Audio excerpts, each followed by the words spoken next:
आज रिवाइज करणार आहोत एनपीओ. एनपीओ मध्ये 4 टाइपचे क्वेश्चन आहेत.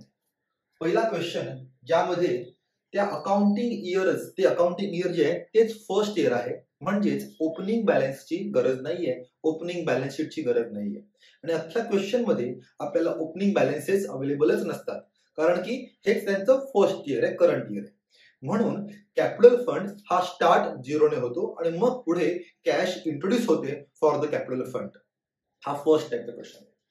सेकंड टाइपचा क्वेश्चन आहे ज्यामध्ये ओपनिंग बॅलन्स ऍज वेल एज क्लोजिंग बॅलन्स दोन्ही पण एका टेबल मध्ये शो केलेले असतात आणि त्यावरून आपल्याला ओपनिंग बनवायची बॅलन्स शीट आणि मग इन्कम अकाउंट आणि मग क्लोजिंग बॅलन्स शीट अशा 3 गोष्टी आपल्याला बनवायच्या असतात. हा आपला सेकंड टाइपचा क्वेश्चन आहे ज्यामध्ये ओपनिंग आणि क्लोजिंग दोन्ही बॅलन्स दिलेले असतात. थर्ड मध्ये फक्त ओपनिंग बॅलन्स शीट दिलेली असते आणि त्यावरून आपल्याला आयई अकाउंट आणि बॅलन्स शीट क्लोजिंग दोन्ही बनवायचे आहेत. आणि लास्ट मध्ये आपल्याला clear cut opening balance sheet दिलेली असते. बघा मगाशी काय होते, फक्त बॅलन्सेस होते. ओके, आता कम्प्लिटली ओपनिंग बॅलन्स शीट दिलेली असणार आहे. सो एकूण 4 टाइपचे क्वेश्चन आहेत. आजच्या व्हिडिओमध्ये आपण फर्स्ट टाइप कव्हर करूया ज्यामध्ये ओपनिंग बॅलन्सेस अवेलेबलच नाहीयेत. का अवेलेबल नाहीयेत? कारण का ते त्या एंटिटीचं फर्स्ट इयर आहे. कसं ओळखायचं सर? तर हे बघा, क्वेश्चन नंबर 6 हा क्वेश्चन आलेला आहे मार्च 24 ला. हा क्वेश्चन आलेला आहे. ठीक आहे. डॉक्टर अनिश कोरगावकर स्टार्टेड प्रॅक्टिस. त्यांनी म्हटलं स्टार्टेड है ना, म्हणजे त्यांनी करंट इयर मध्येच हे क्लिनिक स्टार्ट केलेलं आहे. सो यांनी करंट इयर मध्येच हे क्लिनिक स्टार्ट केलेलं आहे. He gives you receipts and payment account for the year ended 31 March 20. थोडं झूम करतोय मी. Okay fine, great. So he gives you the for receipt and payment account for year ended 31 March 20 and the adjustment. Prepare income and expenditure account IE account and balance sheet as on that date. ठीक है. So for Dr. Anish Korgavkar RP account, this for the year ended 31st March 20. Cash introduced. Now see, हाच मुद्दा म्हणतोय मी की ह्या question मध्ये ह्या डॉक्टरांचं क्लिनिकचं फर्स्ट इयर आहे, म्हणजे लास्ट इयरला हे क्लिनिक अवेलेबलच नव्हतं, त्याचं एक्झिस्टन्सच नव्हतं, म्हणून ओपनिंग बॅलन्स शीट अवेलेबल नाहीये, ओपनिंग बॅलन्स शीट ऍप्लिकेबल नाहीये. अशा केसमध्ये टू क्रिएट कॅपिटल फंड त्यांनी कॅश इंट्रोड्यूस केलेली आहे. सो ही व्हॅल्यू आपल्याला कॅपिटल फंडला जमा करायची आहे. Visit fees, receipt from dispensary, salary receipt. Now all these 3 are recurring income for the clinic आणि त्यामुळे ह्या ज्या तिन्ही व्हॅल्यू आहेत ह्या आपल्याला इन्कम साइडला शो करायच्या आहेत, इन्कम साइडला. Okay. Next, furniture asset, equipment asset, drugs. इथे ड्रग्सचा अर्थ आहे मेडिसिन. क्लिनिकमध्ये जे काही मेडिसिन्स अवेलेबल असतात त्याचा स्टोरेज असतो, त्याचा स्टॉक असतो, त्याला ड्रग्स असं म्हटलं जातं. ठीक आहे. Salaries, rent, conveyance, stationery, electrical charges, journals, all these are from salary journals. हे आहेत एक्सपेन्सेस. अँड ड्रॉइंग आपल्याला लेस करायचं आहे from the capital. Alright. Closing balance goes to closing balance sheet. आता बघूया आपण adjustment. Okay.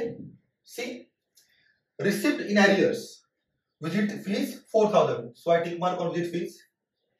Then dispensary 1,000, tick mark on dispensary. Rent 1,000, tick mark on rent. Salaries 2,000, tick mark on salaries. Stock of drugs, लक्षात ठेवा outstanding नाहीये, stock of drugs म्हणजे उरलेला stock आहे तो, closing stock of drugs. So अशा वेळेला ज्यावेळेला आपला स्टॉक दिला असेल त्यावेळेला त्या वस्तूचं स्टेटमेंट बनवायचं आहे फॉर कन्झम्पशन. हे स्टेटमेंट आपल्याला एक्सपेन्सेस साइडला बनवायचं आहे. कसं बनवायचं ते पण बघूया आता. Depreciate furniture 8%, tick mark on furniture. Equipment 1,000, tick mark on equipment. And 41 conveyance, tick mark on conveyance. So ज्यांच्याबद्दल ऍडिशनल इन्फॉर्मेशन होती त्यांना आपण टिक मार्क करून घेतलंय. आता आपण आपला सेटअप तयार करायचा आहे. For the setup first page blank सोडूया for working note. Second page घेऊया income and expenditure account. And third page shall be the balance sheet. Okay. So let's start. So first thing first काय करायचं आपल्याला at liabilities लिहायचं आहे capital fund. पण त्याचा opening balance शून्य असणार आहे. का शून्य आहे? कारण का करंट इयरलाच यांनी आपलं क्लिनिक सुरू केलेलं आहे.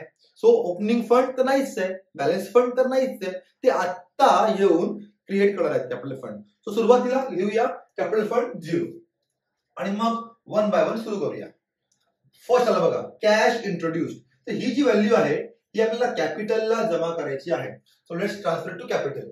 So add cash introduced rupees 50,000. 0 plus 50 amount is 50,000. Next, visit fees. Now डॉक्टरांकरता एखाद्या डॉक्टरांकरता visit fees, dispensary receipt, sundry receipt, these are recurring incomes. So recurring incomes म्हणून आपण ते पाठवायचे आहेत इन्कम साइडला. लक्षात घ्या ज्यांच्यावर टिक मार्क आहे त्या व्हॅल्यू आपल्याला आत लिहायचे आहेत इनर कॉलम मध्ये. टिक मार्क नाहीये तर आउटरला लिहायचे. सो करूया बघा आपण ते by visit fees. Tick mark आहे बघा सम मध्ये बघा बांधू टिक मार्क आहे 20,000. सो आपण आत लिहूया 20,000. एक लाईन ब्लँक सोडली. परत बाय काय पुढे by receipt from dispensary tick mark 60,000. So receipt from dispensary tick mark आत 60,000. Next sundry receipt tick mark नाही आहे आता outer column. So by sundry receipt outer column. ज्यांच्याकडे टिक मार्क आहे आपण खाली अजून एक लाईन सोडलेली आहे for the tick mark adjustment. Okay next पुढे आहे बाय फर्निचर. आता हे झालं आपला असेट मग ते गेलं असेट साइडला पण टिक मार्क आहे सो इनर कॉलम. सो असेटला येऊया furniture tick mark inner column 16,000. एक लाईन सोडली आपण. Okay next equipment again asset tick mark आहे. So equipment again asset tick mark आहे. All right next drugs. आता ड्रग्स मेडिसिन ह्यांच्याकरता आपल्याला स्टेटमेंट बनवायचं आहे. का स्टेटमेंट बनवायचं आहे? कारण सम म्हणतायत थोडा ड्रग्स उरलेले आहे थोडा स्टॉक उरलेला आहे. सो अशा वेळेला ज्यांचा स्टॉक उरतो त्याला म्हणतो आपण कन्झ्युमेबल्स. या कन्झ्युमेबल्स करता आपल्याला एक बनवायचं आहे स्टेटमेंट. कसं बनवायचं बघा फॉर कन्झ्युमेबल्स सी एक्सपेन्स साइडला लिहायचंय 2 मटेरियल स्टेशनरी जे काय आहे ते आपलं काय आहे ड्रग्स. So drugs consumed. आपल्याकडे किती ड्रग्सचा स्टॉक होता ओपनिंग स्टॉक ऍड एक्स्ट्रा किती परचेस केला हे काय थोड्याचे मग लेस उरला किती. सो हे आपण एक स्टेटमेंट प्रिपेअर करून ठेवलं आहे आणि व्हॅल्यू पुटअप करत द्यायची आपण त्यामध्ये. Okay fine. नाव ह्या क्वेश्चन मध्ये काय कळलं आपल्याला की ह्या डॉक्टरांनी आत्ताच ते क्लिनिक सुरू केलंय म्हणजे ह्यांचा ओपनिंग स्टॉक नव्हताच शून्य आणि सध्या त्यांनी ड्रग्स जे पेमेंट केलंय म्हणजे काय त्या ड्रग्सचं परचेस केलंय किती 14,000. So purchases 14,000. 0 plus 14 हे झाले 14,000. नेक्स्ट सर हे उरलं क्लोजिंग स्टॉक. हा ते राहू देत ना हरकत नाही. फ्रॉम द ऍडजस्टमेंट आपण इथे पुटअप करू. सध्या ते ब्लँक राहू दे काय हरकत नाहीये.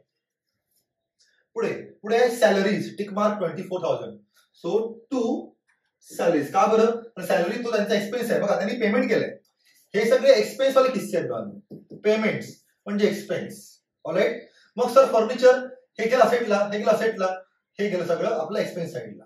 टेक्निकली ह्याला म्हणतात capital expenditure and revenue expenditure. Those are non recurring.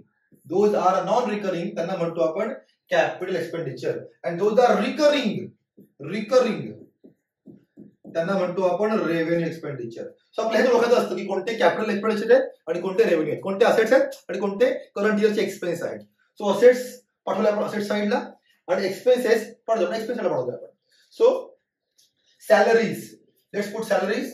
Sir त्यावर टिक मार्क का बघा on salaries it's a tick mark 24,000. So आपण आत दिलं 24,000. नंतर रेंट 12,000 टिक मार्क आहे. सो दिलं टू रेंट 12,000 टिक मार्क आहे आत दिलं आपण. नंतर conveyance tick mark 8,000. So to conveyance 8,000. Next stationery tick mark नाही outer column. So to stationery outer column 1,000. Next electrical charges 10,000. So to electrical charges 10,000. E should be capital. Sorry for typing error. E capital पाहिजे. नंतर journals 1,000. So to journals 1,000. नाव आता आलाय drawing. Drawing म्हणजे काय from the capital जे पैसे गुंतवले होते फ्रॉम द कॅपिटल तिकडच काही पैसे विथड्रॉ केले ड्रॉइंग्स. सो विथड्रॉ करतोय आपण मग ऍड की लेस करणार ड्रॉइंग.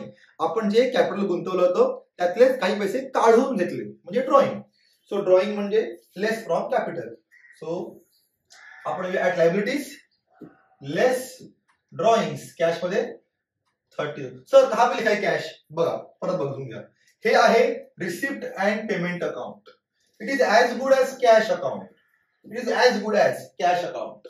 सो कॅश मधून पैसे विथड्रॉ केले ड्रॉइंग काढले. सो आपण इथे क्लिअर म्हटलं की ड्रॉइंग इन कॅश किती व्हॅल्यू काढली आहे सी 30,000. सो आपण इथे म्हटलं 30,000. सो आउट ऑफ 50 लेस 30 उरले सध्या 20,000. All right. Last point but not least which is balance carried down. कसला बॅलन्स? आय रिपीट कॅशचा. कारण का receipt payment is as good as cash. तर हा कॅशचा बॅलन्स आहे उरलेले 4,000.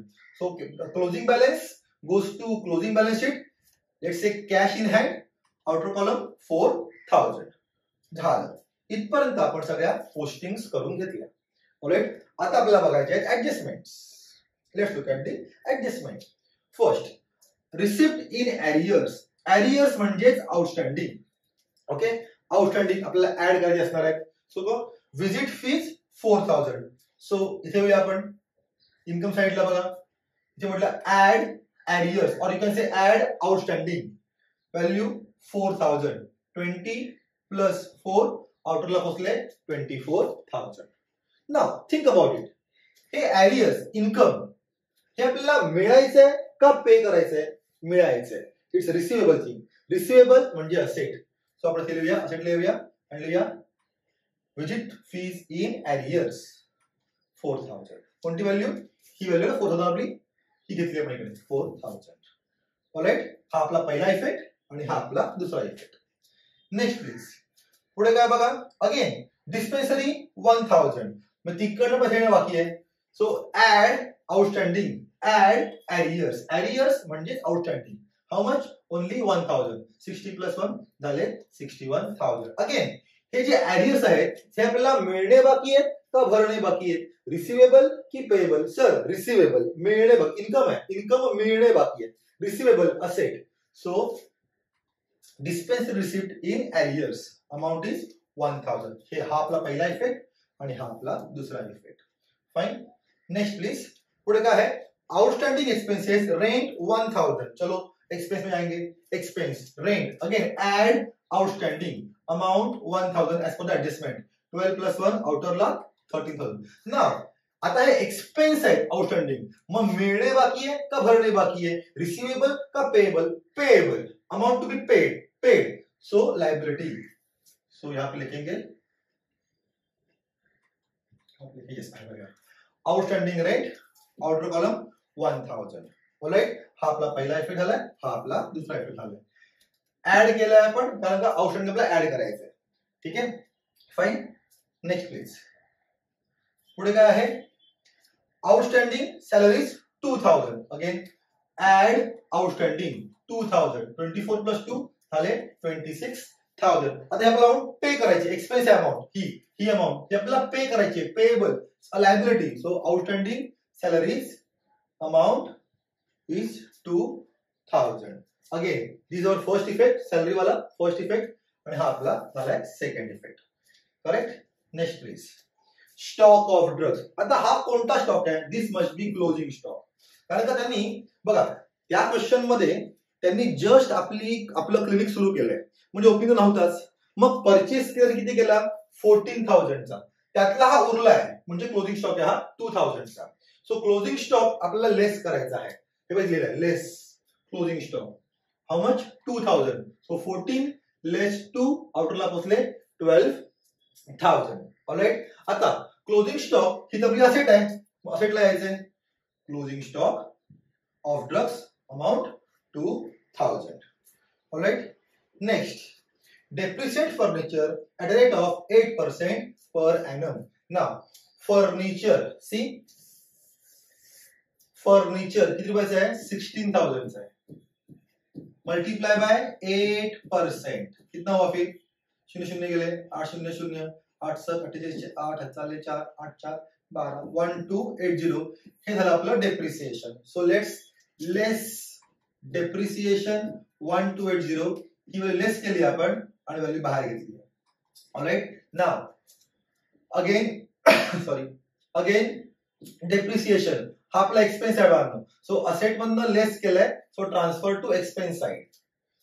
सो यहाँ पे लिखेंगे to depreciation furniture in column 1280.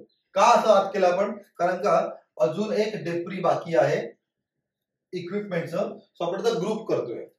Okay, so equipment 1000 so less depreciation 1000 outer column 19000. हे 1000 पण इथे गेले आपले एक्सपेन्स साइडला. इक्विपमेंट 1000 आउटरला पोहोचले 2280. कशा लिहा? डेप्री म्हणजे काय? वस्तू वापरल्यामुळे त्याची व्हॅल्यू कमी होते. सो कमी केली व्हॅल्यू आपण इथे, हे बघा डेप्री आपण लेस केलं म्हणजे आपण कमी केलं ते. आणि वस्तू कमी झाली हा आपला लॉस आहे. असेटची व्हॅल्यू कमी झाली हा लॉस आहे. बिझनेसचा तो ऑपरेटिंग एक्सपेन्स आहे म्हणून तो आपला गेला एक्सपेन्स साइडला furniture. Alright, so less from the asset transfer to expenses side. पुढे 40% of the conveyance expenses are for domestic use. Now, domestic use is a hint for drawing. Domestic use is hint for drawing. Drawing म्हणजे काय? Personal use. जर का हा expense personal असेल मग तो बिझनेसला का दाखवला? तो त्या एनपीओ ला का दाखवला? तो दाखवायला पाहिजे. म्हणजे हा खर्च बिझनेसचा नाहीये, हा खर्च त्या क्लिनिकचा नाहीये, तो तुमचा पर्सनल खर्च आहे. मग घरी ठेवा, इकडे बाहेर काढा, त्याला इकडे लेस करा. सो 40% कन्व्हेयन्स क्लिनिकचं नाहीये, पर्सनल आहे म्हणून ते आपण हकलवतोय, बाहेर काढतोय, लेस करतोय. सो लेस करूया from the conveyance. Less drawing. Why drawing? Is personal. How much? 40%. 8000 से 40%, 832 3200 हे लेस केलं आपण, व्हॅल्यू बाहेर आली 4800. नाव ही जो लेस केली आहे ही ड्रॉइंगची आहे. आणि ड्रॉइंग काय करतात? Drawing shall be less from capital fund. So again less. Drawing into bracket conveyance लिहायचं की हे कॅश वाला आहे, हे कन्व्हेयन्स वाला आहे. दोनदा ड्रॉइंग झालाय, एकदा कॅश मधून आणि एकदा कन्व्हेयन्स मधून. व्हॅल्यू किती आहे? 300. किती? 3200. सो 20 मायनस 300 16800 16800 व्हॅल्यू उरली बघा. ओके, पुढे नेक्स्ट संपलं. सगळ्या पोस्टिंग झाल्या, सगळ्या क्लोजिंग ऍडजस्टमेंट झाल्या. आता आपल्याला क्लोजिंग करायचंय. सो क्लोजिंग करताना एक काळजी घ्यायची की सगळ्या व्हॅल्यूज आउटरला पोहोचल्या की नाही पोहोचल्या.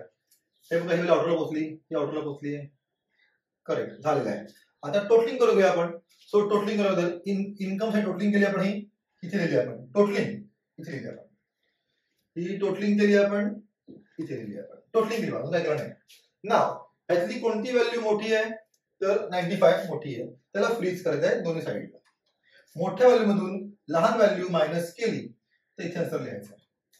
आता नॉर्मली आपण लिहितो नेट प्रॉफिट, पण एनपीओ मध्ये नेट प्रॉफिट हा वर्ड वापरायचा नाहीये, तर वापरायचा आहे surplus. To surplus. Narration excess of income over expenditures, की ज्यादा इनकम ओव्हर एक्सपेंडिचर्स ची व्हॅल्यू आहे. आणि ही सरप्लस व्हॅल्यू इथे पेन्सिलने गोल करायचे, ही व्हॅल्यू कॅपिटल फंडला ऍड करायची. प्लस सरप्लस ऍड करायची. सरप्लस प्लस केला आपण 24920. आता ही टोटलिंग करून बाहेर घेतली व्हॅल्यू आपण, ही आली 41720. Now you can add up the liability side. ती टॅली होणारच 100%. ऑलराइट, अशा प्रकारे हा आपला झाला first type of question NPO, ज्यामध्ये ओपनिंग बॅलन्सची गरज नव्हती. कारण का ते जी एंटिटी आहे क्लिनिक और स्पोर्ट्स क्लब जे काय असेल ते आत्ताच सुरू झालंय फर्स्ट इयरला. लास्ट इयरला त्यांचं ओपनिंग नव्हताच अवेलेबल, ते एक्झिस्टिंगच नव्हते. सो आपण फक्त बनवलंय I E account and balance sheet. आपण ओपनिंग बाहेर बनवली नाही, त्याची गरज पडली नाही. ओके, सेम क्वेश्चन, हा क्वेश्चन कधी आला होता? मार्च 24 ला. सेम क्वेश्चन आला होता जुलै 23 ला. सेम टाईपचा क्वेश्चन आहे, तुम्ही हा स्वतःहून ट्राय करू शकता. ऑलराइट, भेटूया नेक्स्ट लेक्चरला.